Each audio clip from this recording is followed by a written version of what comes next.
Welcome to section 7 of immunodeficiencies. In this section, we'll be discussing chronic mucocutaneous candidiasis. Let's get started. This scene will take place in the city of Toronto during a Canadian parade. In the background, we can see the iconic CN Toronto Tower right here. And we can also see a huge Canadian flag on the building. Now, if we turn our attention towards the front of the image, we can see a guy salivating over a hamburger. The mucousy saliva should make you think of mucocutaneous, and all of the Canadian references should make you think of candidiasis. So together, this should help you remember that this image is all about chronic mucocutaneous candidiasis. As part of the parade festivities, we can see that some skateboarder guys were hired to do some awesome tricks for the bystanders. Notice that they have their ramp set up and they're jumping up super high and getting some pretty serious air. If you look at the bottom of their skateboards, you can see that their boards were made by a company named AIRE, or AIR. Anyway, the fact that they're jumping up high and getting air, along with the AIR letters on the skateboards, should help you think of the autoimmune regulator gene, or AIR gene.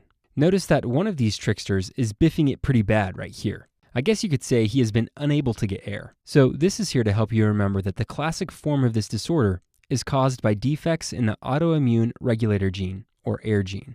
Now we've added another skateboarder guy who is pretty fashionable. He has a boot on one foot, a flip-flop on the other, half pants and half shorts, and half of his arm is covered in a sleeve. He's also even wearing a necklace. I guess you could say he is pretty heterogeneous with all of his clothes. In any case, the heterogeneous reference is here to help you remember that chronic mucocutaneous candidiasis is a heterogeneous group of immune system defects. In other words, there are many types of genetic defects that can cause this disorder, but an AIR gene defect accounts for the majority of cases. All right, now you can see that we've shown some medieval-looking guys to this parade that are holding some T-shaped flails. If you look towards the back near the skateboard ramp, you can see that one of these poor guys is getting completely clobbered by the skateboarder guy. From our other images, recall that the T-shaped flail represents T cells. So the fact that this guy is falling to the ground should help you remember that this disorder results in T cell dysfunction. Off to the left, we can see an excited kid sporting a Canadian flag. Looks like he has been wearing it around his bare skin and is now taking it off to support this Canadian-themed parade.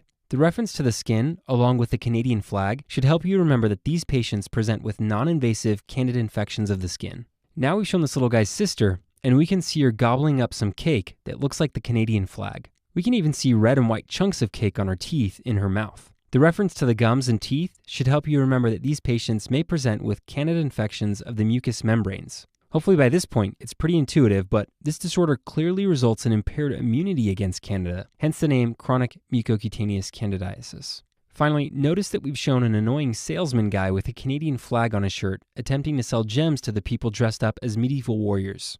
The gem should make you think of antigens, and the flag should make you think of Canada, so Canada antigens. The fact that these warrior guys are completely ignoring him and even looking the opposite way should help you remember that these patients have an absent response to Canada antigens. So there is both an absent in vitro T cell proliferation response as well as an absent cutaneous reaction to Canada antigens. All right, that should be everything you need to know about chronic mucocutaneous candidiasis.